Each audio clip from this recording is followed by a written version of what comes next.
know about that makes you have to look much harder to find out, but it also gets back to passenger rights that you have to basically do yourself. There was an old rule done by the CAB, the old Civil Aeronautics Board rule, called Rule 240. And Rule 240, by the way, it's still around, but they renamed it. It's called Rule 12020. But they all know it generically as 240. I'll give you an example. If an airline cancels your flight for any reason whatsoever other than weather, and you go up to the gate agent and say, 240 me, they will look at you like deer in the headlights for about 30 seconds and then realize, oh my God, he knows. What 240 says is, they have the right at that point, and so do you, to have them, assuming there's space available, to endorse your ticket over to the next available flight on any carrier which they have an agreement.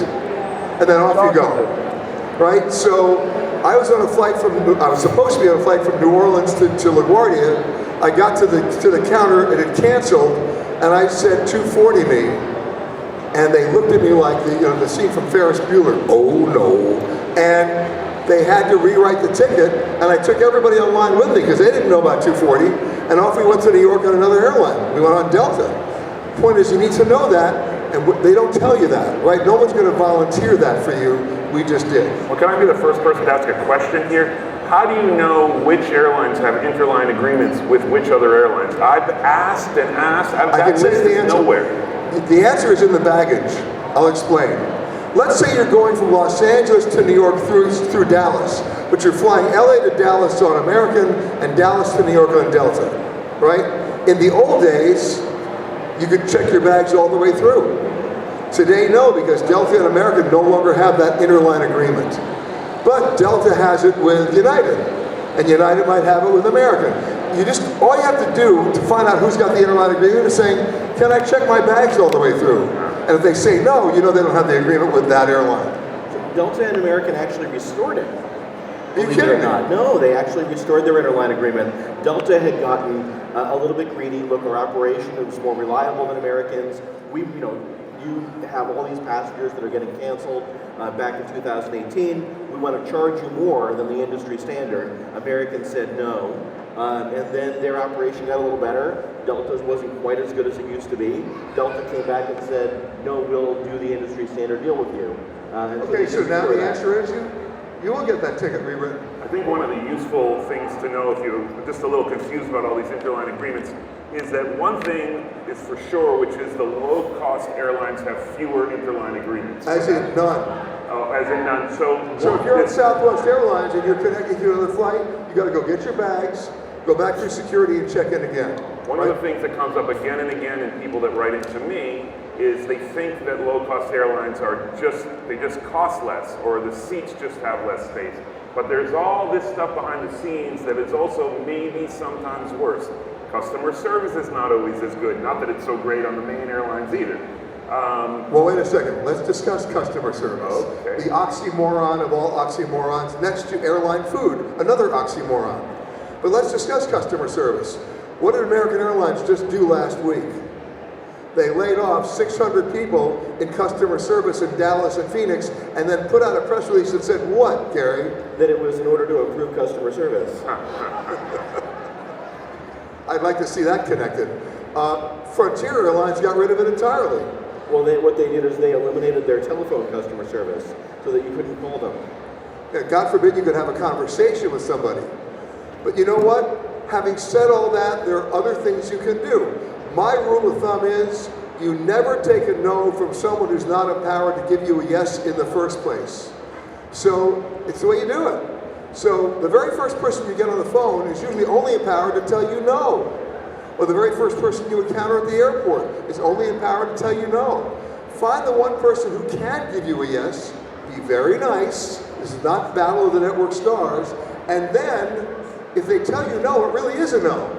But they are also empowered to give you a yes. That makes all the difference in the world. I mean, it's true. Sure, I've heard people also say if you call once, call again, maybe you'll get someone else that will give you a yes. By the way, speaking of calling, how many people have been put on hold?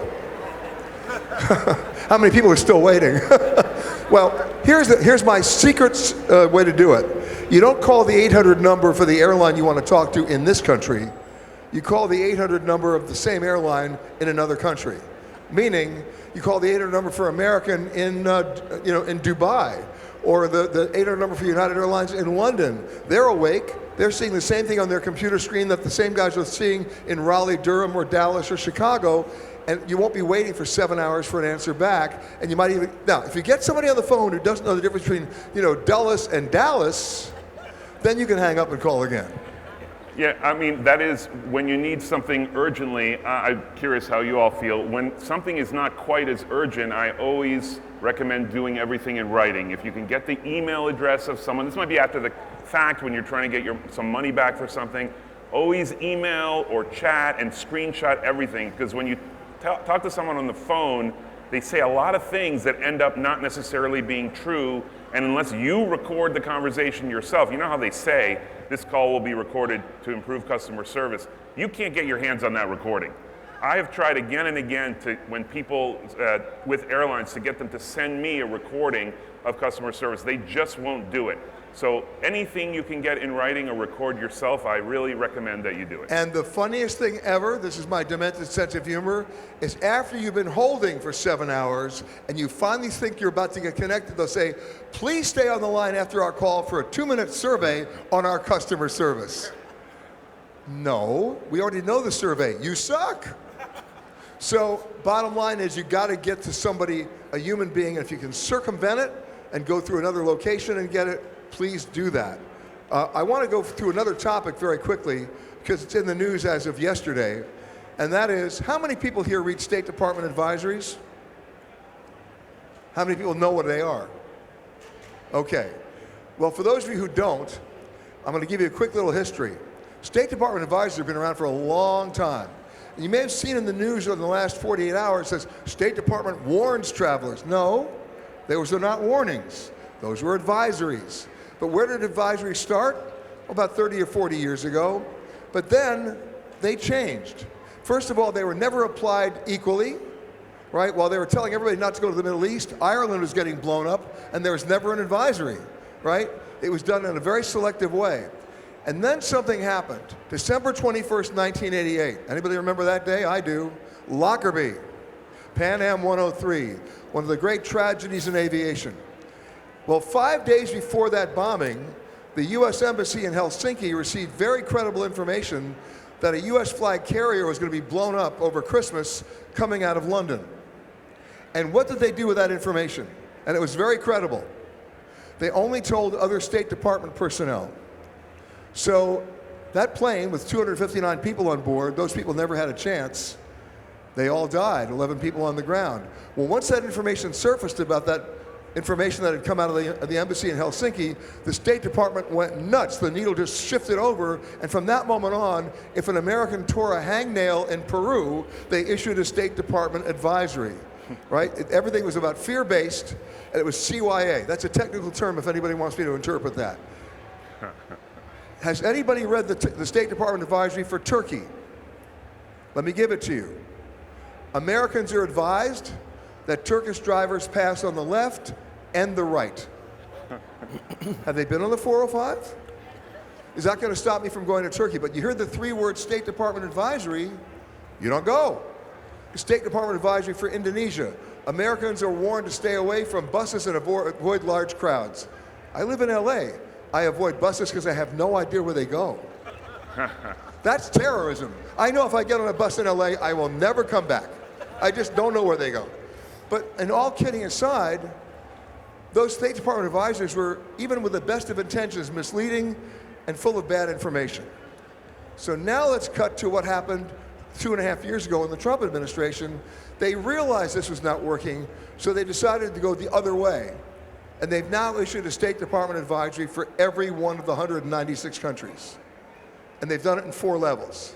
Let me walk you through the levels, and then we'll talk to you about what just happened this week in the Bahamas and Jamaica, right? Level 1 says travel with normal caution. What the hell does that mean? To me, travel with normal caution means don't trip and fall, right? Level 2, travel with increased caution. Ooh, that means you're putting plywood on your windows. Level 3 means reconsider travel. Now you're in the basement in the safe room. And level 4, which by the way is only an advisory, 3 words: do not travel. So what just happened this week?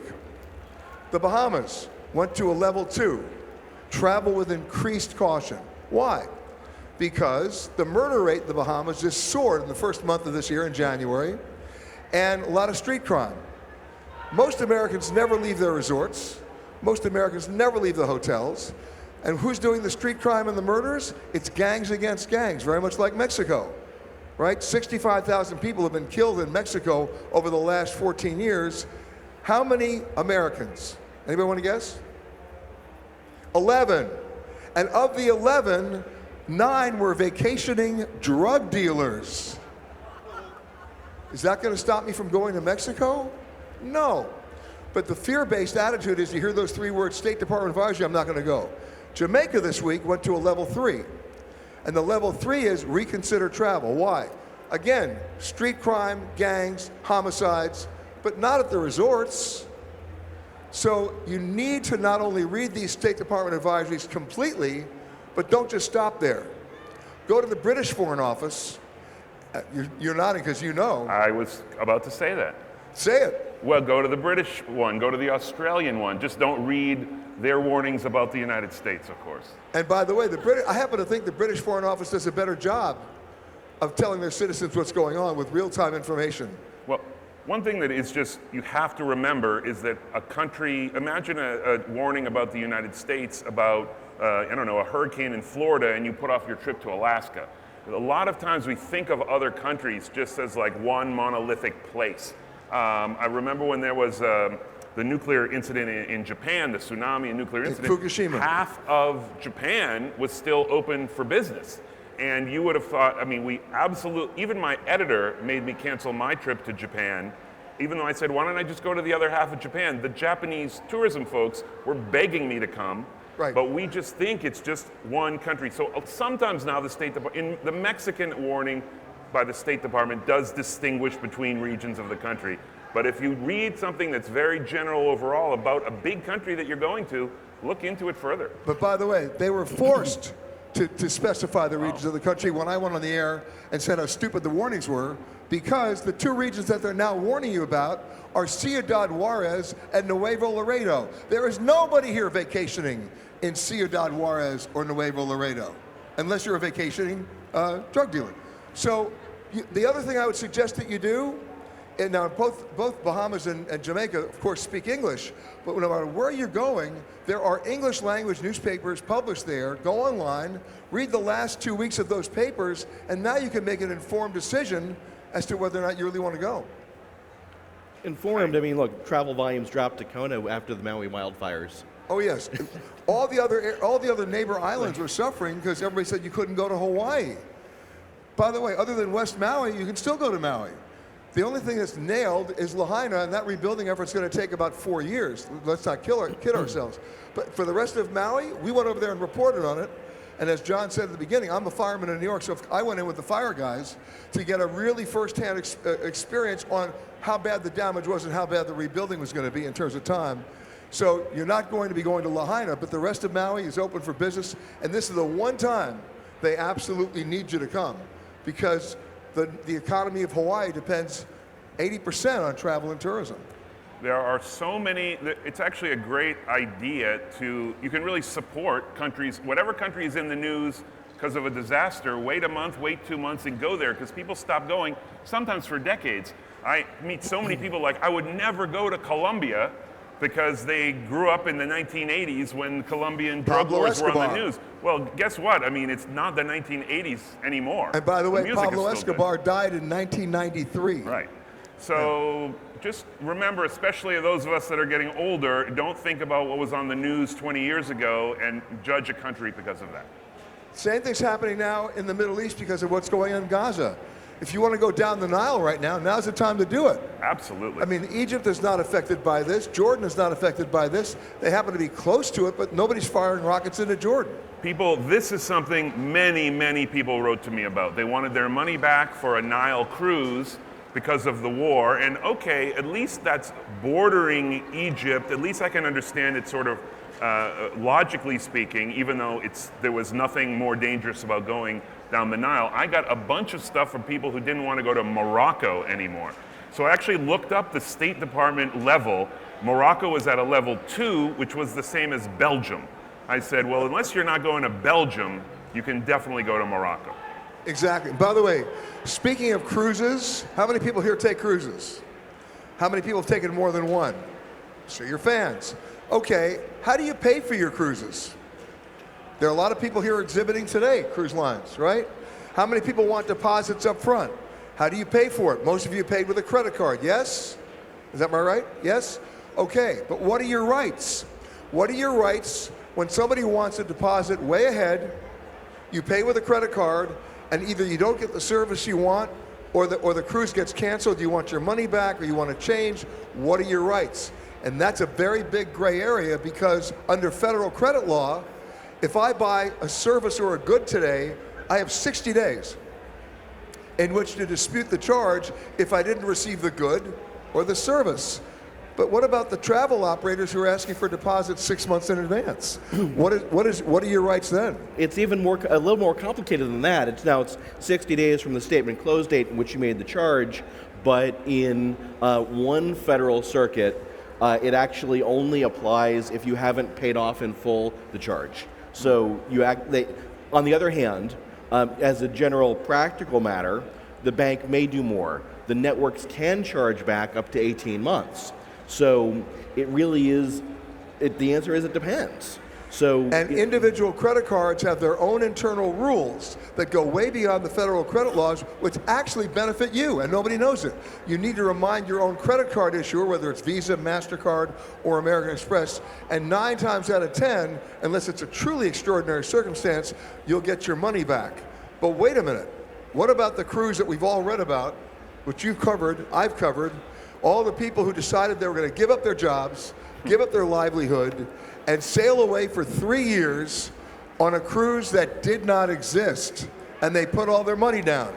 And many of these people lost $30,000 and $40,000. What's going on with that, Seth? I'm going to turn it back to you. I'm not sure what's going on. I'll tell you what's going on. What's going on right now is they're facing criminal charges because it's fraud. They sold a ship that didn't exist. And then by the way, the ship was supposed to sail from Istanbul. So people flew over to Istanbul to meet a ship that never showed up, and they're all out the money. So this brings up one big, very important topic that every state is now dealing with, right? Some better than others. It's a 6-letter word that you all know, escrow. You can't buy a house without putting the money in escrow. You shouldn't buy travel without putting the money in escrow. And a reputable tour operator or travel provider in many states now is required to do that. For example, if you buy that cruise 6 months from now, right, and you pay with a credit card, right, that money in many cases does not go to the cruise line. It goes into an escrow account monitored by a third party, and the only time that cruise line gets the money is when you set foot on the ship and the ship leaves the harbor. Now, that can bankrupt some companies who are not properly capitalized, as well it should. Otherwise, they're using your money to pay for your cruise, and your money to pay for your cruise. So you are within your rights to tell your travel agent or your travel provider, is there a third-party escrow provision here when I make my deposit? Because if they say no, you know what? You're at risk. Airline charters have to do that at the federal level. Yes. So a commercial airline does not. A major airline can have a fare sale to generate cash that they will spend now for all the flights in 3 and 6 months. But a charter operator is required to hold the funds in escrow until the flight occurs. Now, there have been cases where the operator didn't do that. They've gotten in trouble when you're still out the money. Sure. And by the way, you know where we see all the biggest scams? Next week, Super Bowl. They run ads saying, fly to Las Vegas, we're going to give you the hotel, we're going to give you the airline tickets, and you're going to watch the game. Yeah, you're going to watch the game on a television set in your hotel room, which is not exactly next to the stadium. And so, once again, it's scamorama time. You need to get to the fine print and have those conversations. Otherwise, you just wasted a lot of time. And this happens at every major event, happens at the Olympics, coming up in Paris. Anybody here going to the Olympics in Paris? Good, because you'll be paying too much money. Right now, a hotel room in Paris is $2,000 a night for the Olympics. They even increased the price for the Louvre. They doubled it. They increased the price of the Paris Metro. They doubled it, right? So you get to stand in an even longer line at the Louvre to come back 2 hours later to say, it's so small. How many people did that? Come on, you did it. I know you did it. All right. And you stood in line, didn't you? Yeah. And you got in the back of the room and that's it? You did it, didn't you? Okay. I'm not telling you not to go to the Louvre. We're just trying to tell you how to go to the Louvre, right? Don't go in July, because that's when the Olympics are. But the bottom line is... In July, go to the Louvre in the UAE. It'll be hot there. Go to the Louvre in the UAE. It'll be hotter there, but you won't be standing in line. By the way, go to the Louvre and don't bother seeing the Mona Lisa. There's so many other floors in the Louvre that are so much better, honestly. But here's the interesting thing about going to Paris. You guys get taxed for things you don't even know about. There's a UK tax for airline tickets for anybody leaving a UK airport. And that money does not go to where it's supposed to go anyway. You're being taxed without even being represented. And they tax you based not on the price you paid for your ticket, they tax you based on what the highest cost of that particular ticket class could be. So let's say you're on a frequent flyer ticket and you actually were able to redeem it for a business class ticket, your taxes are $800. So that wasn't really a free ticket. However, how many people here have heard of an open jaw ticket? Good, okay, then for those of you who haven't, if you want to go to Paris this summer, or at any time of the year, here's what you do. You also want to go to London too? Great. You can fly from LA to London, then take the train to Paris, and fly home from Paris. You avoid that tax. And for the $800 you save for not paying that tax, you have a hotel and a dinner in Paris. It works that way. And anytime you can do an open jaw ticket, or look at the train routing systems in Europe now, especially with the Eurostar, because you can go from London to Brussels, to Amsterdam, to Paris in record time. And it makes a lot of sense. The whole idea here is not to get hosed in terms of that. Speaking of how not to get hosed, I'm going to turn it over to Seth on this one because I know he has something to say about this. The dreaded hotel resort fees. How many letters do you get on that? Well, I mean, I don't, actually, you know what, I don't get that many letters on the hotel resort fees because that's not the sort of, people don't feel they've been mistreated as sort of an individual. We're all just being mistreated as a group by these sort of phantom hotel resort fees. And I know what you would say, which is that just try to get out of them, try to refuse to pay them. But you can get out of them. Does anybody know why there are hotel resort fees? The same reason why Frontier Airlines charges you only $20 for a ticket. It's about the taxes. An airline ticket is charged at a very high federal excise tax, so that a $100 ticket may only net the airline $48 or $52. The rest of it's going to taxes. But if Frontier Airlines charges you only $20 for the ticket, which they don't care how much that gets taxed, but $100 to breathe and $200 for bags and $150 for a Diet Coke, those aren't fares, those are fees. And fees get taxed at the local sales tax or the state sales tax percentage of only 7%. So for a $100 fee, the airline's netting $93. It's as simple as that. Same thing with hotels. Every city has something called an occupancy tax. In some cities, it could be as high as 21%. So for a $200 room, the hotel's only netting to begin with $160 because $40 goes to the municipality. So how do they try to make that up? With a stupid resort fee. Right? How many people have ever willingly paid it? Willingly? That's why I'm standing here, sir. The choice that you have is to negotiate up front. You didn't. And the point is, everything at a hotel is negotiable. Hotels do not make money when you stay once. The hotels make money when you stay once, tell your friends, and come again. And if enough of you say we're not going to do it, and by the way, that number is growing, and it's also got the attention of state attorneys general around the United States. There have been class action suits, there have been state lawsuits against these companies, and there have been settlements already not letting them do that because they're not doing what? They're not properly disclosing it. It's failure to disclose. It's not transparent. And not only that, it's not what you bargained for, right? I stayed at a hotel in San Juan, and when I checked in, they gave me a coupon for a free drink. I said, what's this? And they said, oh, it's part of our resort package. I said, well, I don't drink. They said, but you could. And I said, oh, that's nice. I said, what else do I get? Oh, a free yoga lesson. I said, let me see how this is going to work out. I'm going to be in the middle of a free yoga lesson doing downward dog and contemplating, what the hell am I paying $48 a night for this resort fee? You know what? They took it off the bill. I've never had a resort fee stayed on the bill, even when it says in many Las Vegas hotels, resort fee mandatory.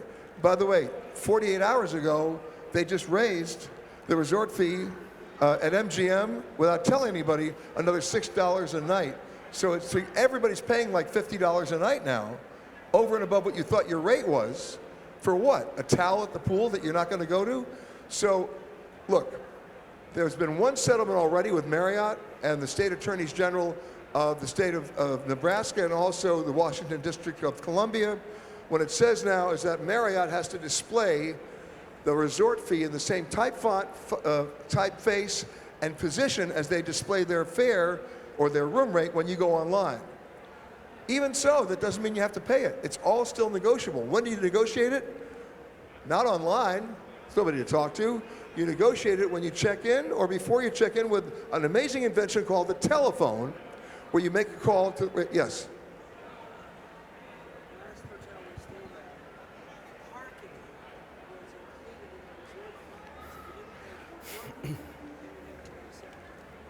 Well, listen, they gave you something of value. The question was, the last hotel he stayed at, parking was included in the resort fee. So if you didn't pay the resort fee, you got stuck with parking. At least they gave you something of value. And that, you can do the math. So do it that way.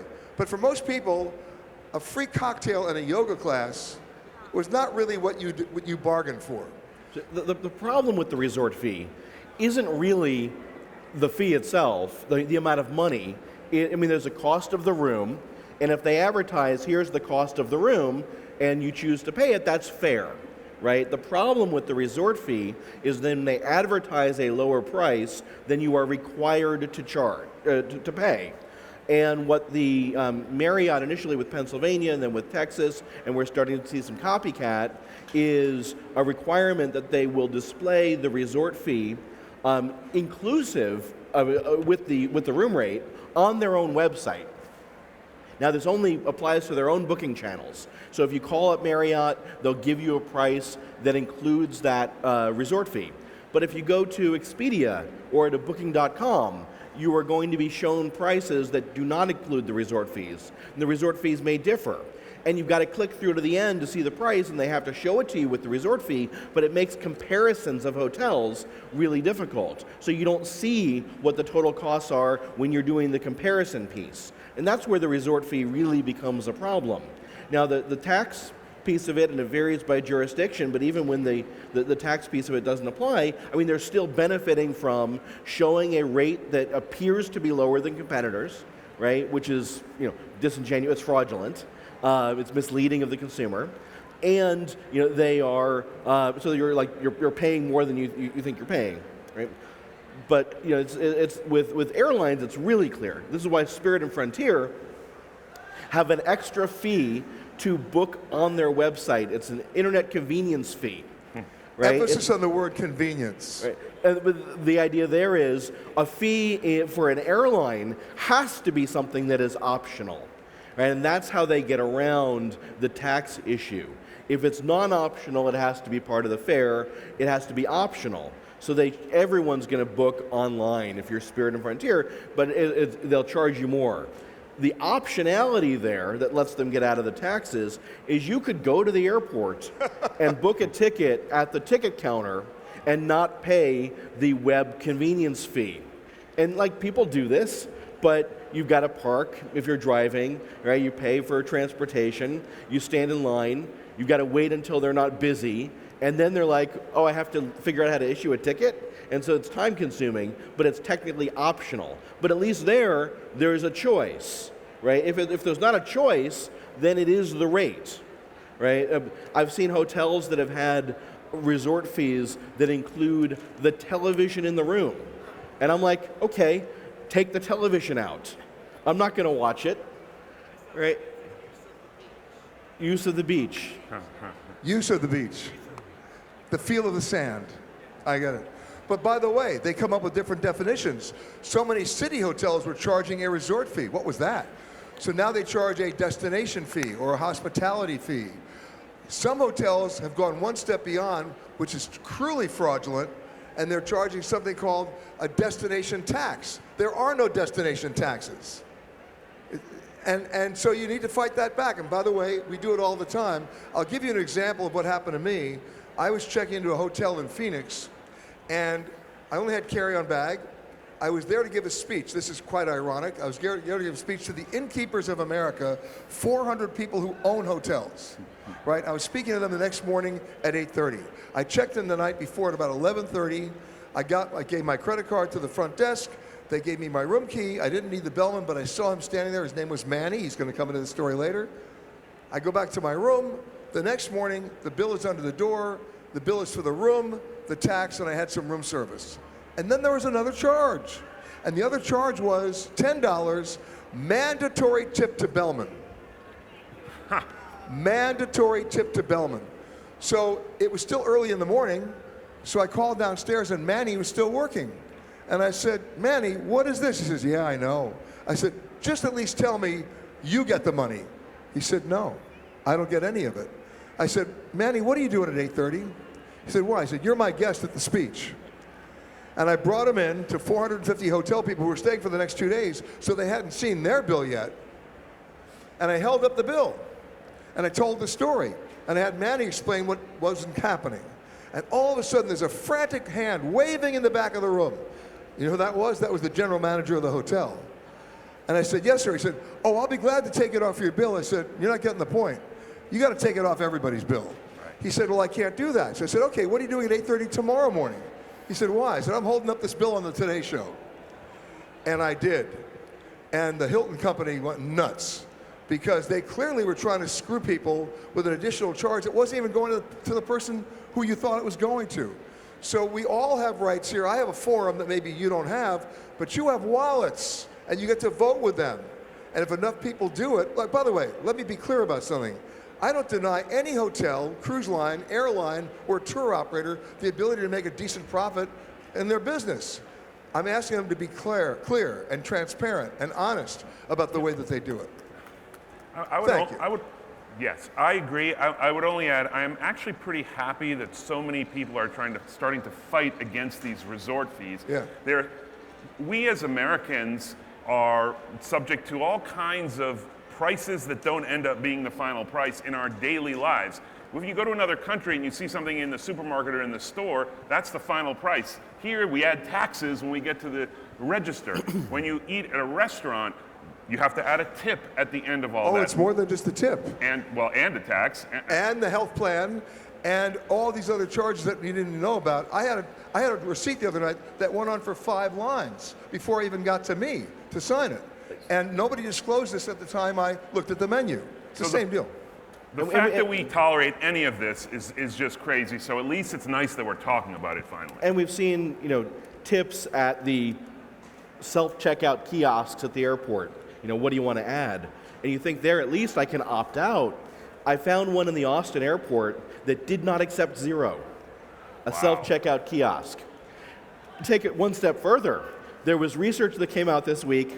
Now, you don't actually make the payment, but that if you offer ChatGPT a tip, you get longer, more accurate answers. Oh, that's scary. That's an entire separate seminar, everybody. But the bottom line here is you have power that you didn't think you had. You have power because it's the strength of numbers. More people are traveling now than ever before in the history of mankind. This year, 1.4 billion people will cross a border, and that doesn't even include the Chinese who are just starting to travel now. So it's more than 2019, and it's going to just get bigger and bigger and bigger. But then it comes to the point of, can you afford it? Last summer, do you know what the airfare was, round trip coach from LA to London? Coach, $2,100. Ridiculous. And the planes are full, right? Now, can they sustain that this year? Are you going to pay that this year? I mean, you're here, you want to travel, what are you going to do? Question is, how are you going to do it? And here's the biggest problem. So many people during the pandemic saved a lot of money. And they also made a decision about their purchasing pattern. May not even been a conscious decision. But what came out of it was, you know what? I've gotten up close and personal with my own mortality. Either I got COVID and survived, or worse, friends and family got it and didn't. I feel a ticking clock. So you know what? I don't know how long I'm going to be on the planet. I'm not going to buy material goods. I don't care about a new car, new clothes, new jewelry, new electronic items. I want to buy experiences. And so everybody called it revenge travel. No, it wasn't revenge travel. It was refocused travel. And everybody came out of the gate crazy, and they weren't price sensitive. I want that room no matter how much it costs. I want that flight no matter how much. I gotta go. And they did. They blew through their savings. How many people here during the pandemic, and by the way, it's still going on, received solicitations in the mail from credit card companies offering you major bonus miles and points if you join the card, right? Okay. A lot of people did that.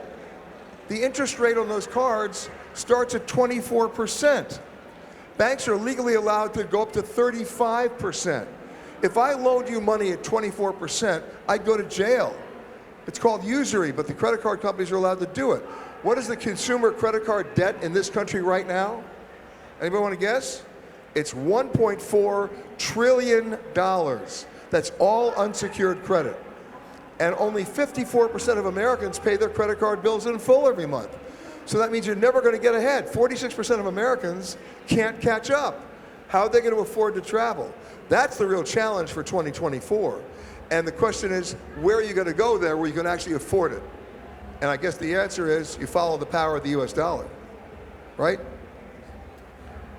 Well, if you're not paying off your credit card, maybe do that first.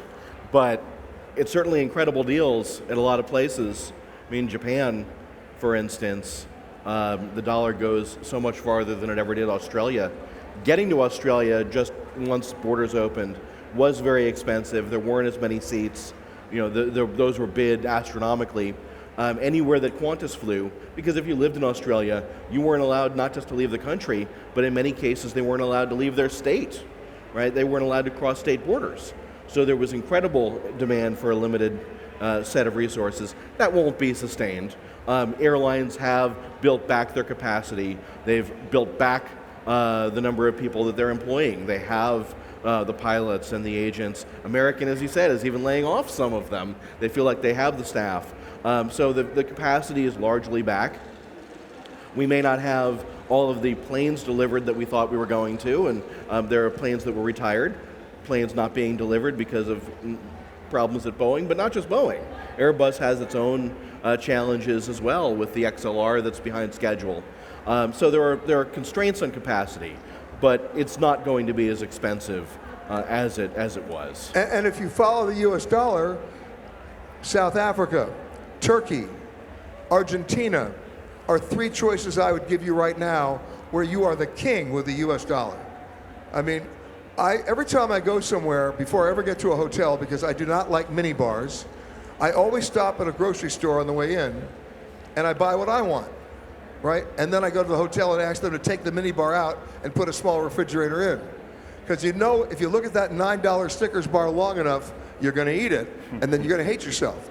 Well, when I was in Turkey last, my wife and I went to the grocery store to get stuff we wanted for the room, right? We're gonna be there a week. So let me tell you what we bought. We bought 5 pounds of pistachios, 5 pounds of olives. We did the simit, everybody knows the beautiful simit bread. We did chocolate, we did fruit, melons, we did cookies, we got the sesame peanuts. We went nuts. We filled up 2 shopping carts. She had to have her Coke Zero. Of course, I had to cheat with my orange Fanta. There you go. What was the bill? 2 shopping carts. Anybody want to guess? $15. Now, countries can adjust their hotel room rates and they can adjust their airline fares, but they can't adjust basic goods and services that the locals pay, right? A tube of toothpaste is a tube of toothpaste. A cab ride's a cab ride. A dinner is a dinner. So if you're looking for great bargains... The New York City subway now costs $2.90. I was just in Buenos Aires. The subway costs 10 cents, and it goes lots of places. 1/29th the cost of a New York City subway ride. Right. And if you take a taxi to the airport in Buenos Aires... Yeah, like I think I paid maybe $4 or $5 to get to an Uber to the airport. Right. A taxi from my apartment in New York to JFK with tolls is $100 now. Yeah. So everything being relative, follow the power of the US dollar as you're trying to plan your trip for this year and going into the fall. But then we got to talk about airfares. As Gary was just talking about, there are new airlines coming in, and anytime you have a new airline coming in, it's sort of like the old days of the Southwest effect, average airfares tend to go down. So we have North Atlantic now.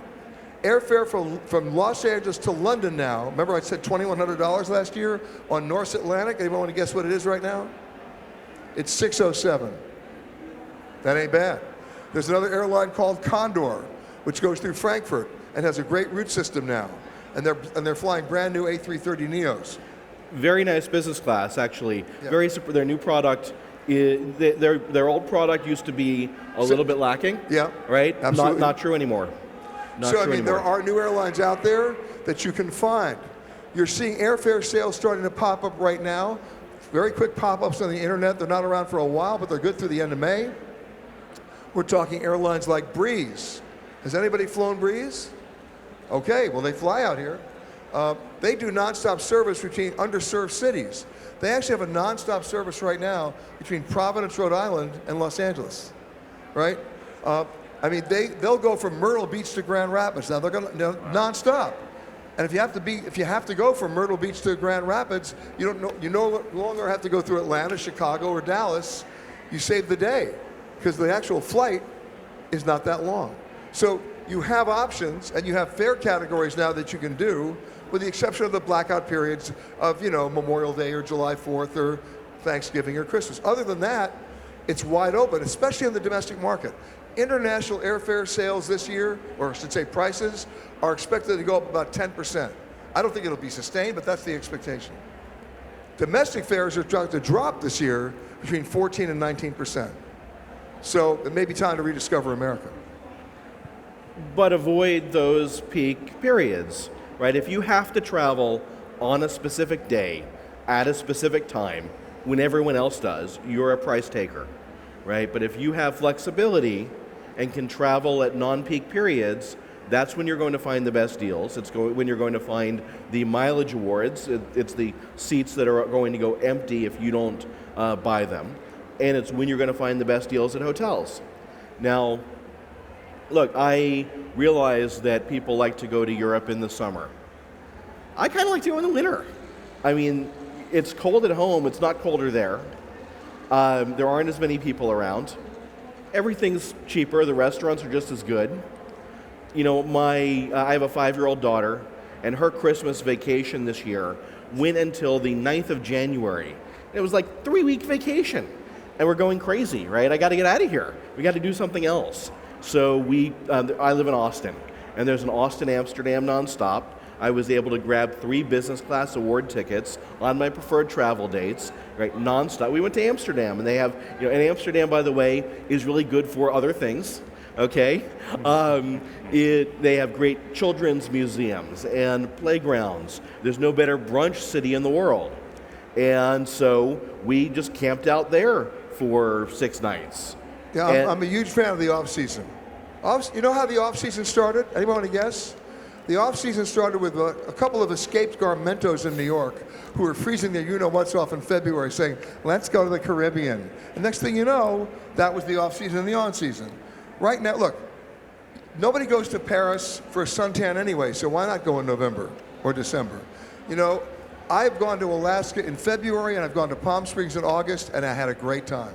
You just have to figure out what you're going to do. And the prices, look, who wants to stand in line? Do we really have a culture of Americans whose only goal in life is to find a line so they can stand in it? No, that's the British, right? And the French. And the French, but it shouldn't be you. Be a contrarian traveler. The off-season is your friend on so many different levels. Obviously, if you want to go get a suntan, you can do that, but the point is, you'll pay for it if you go in season. Who's got questions, by the way? Anybody have questions? Right over there? Is this on? We're going to turn the mic on.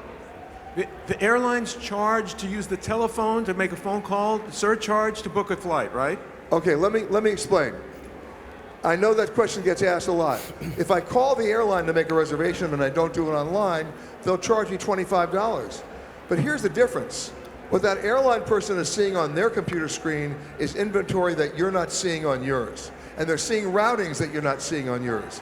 So if I'll give you an example. I wanted to go from LA to Honolulu. Every airline in the world flies it, right? Alaska flies it, United, American, Delta, Southwest now, everybody, Hawaiian flies it. And they're all expensive tickets because it's all honeymoon couples, right? I'm the only guy there not on the plane saying I love you. Okay, so it was $800. It's $800 online. I called the airline, and you know what she said to me? I have a better way to take it. You know how I went to Hawaii? I went LA, Las Vegas, Hawaii. And I could have gone LA, Phoenix, Hawaii. My fare was $440. Yeah. Did they charge you $25? Yeah. Did I save $300? Yeah. Math exercise over. But my question is, sorry, my question is not about that surcharge. It's that they're driving customers to the web to purchase, and if you're buying hotel and maybe rent a car, there's an incentive to go to Expedia. You get it in one place. What are the pros and cons of, in terms of cancellations, changeability, of making a purchase through Expedia rather than through the vendor, their own website? I think it is useful to go to an online travel agency for research, to be able to compare options. You may not know whether you want to fly United or fly American or stay at Hilton or stay at Marriott. The problem is that when it comes to, and everything, and if for the most part, travel arrangements are going to be fine. Two issues come up. And there are reasons why you'll want to book an airfare sometimes on Expedia. If you're trying to combine different airlines into a ticket that aren't going to come up on the airline website, there's reasons to do it. But number one, if something goes wrong in your trip, you're going to have to call Expedia. You're going to wait on hold for an agent who may not be well trained or very empowered, and they may not be able to solve your problem the way that the airline will be able to solve your problem. You can often, though, call the airline and you may have to pay them a fee to get them to take over the reservation to be able to solve it directly. The other thing is that hotels, you're usually not going to save money. There may be price parity, although the hotel chains will argue that they'll beat the price by 1% or 2% when you join their hotel loyalty program. But the Expedias of the world aren't going to show you AAA rates or AARP rates or any other discounts either. So you're often not going to pay less, right? And you're going to get service that I find, as bad as airline service can be, and as long as airline telephone hold times can be, I find that the online travel agency service is worse whenever anything goes wrong. So there's also one other item. For those of you who have booked online, you know about what I'm going to tell you. You can't complete the transaction unless you either opt in or opt out of the insurance. And you have no idea what you're covered for, and you have no idea what you're not covered for. You never buy the insurance online. You need to call a travel agent or the insurance company directly so somebody can walk you through the hieroglyphics of what's in that policy, or you're buying worthless coverage. But once again, we live in a world where people just want to do it at 2 o'clock in the morning online, where they don't have to talk to anybody, they're in their bathrobe, they hit all the keystrokes and think they've won the lottery. No, you need to have a conversation because the internet can't answer those questions. I just wanted to second the idea of not booking through Expedia if you can help it and booking directly. My column, for those of you, I'm sure you all read it all the time, but in case you don't, people send me emails and they complain about something that happened to them on their trip. The absolute number one biggest, most complained about thing is, I bought my airline ticket from one company, I flew on another company, and something went wrong and I'm going crazy. They're making me call Expedia, or they're making me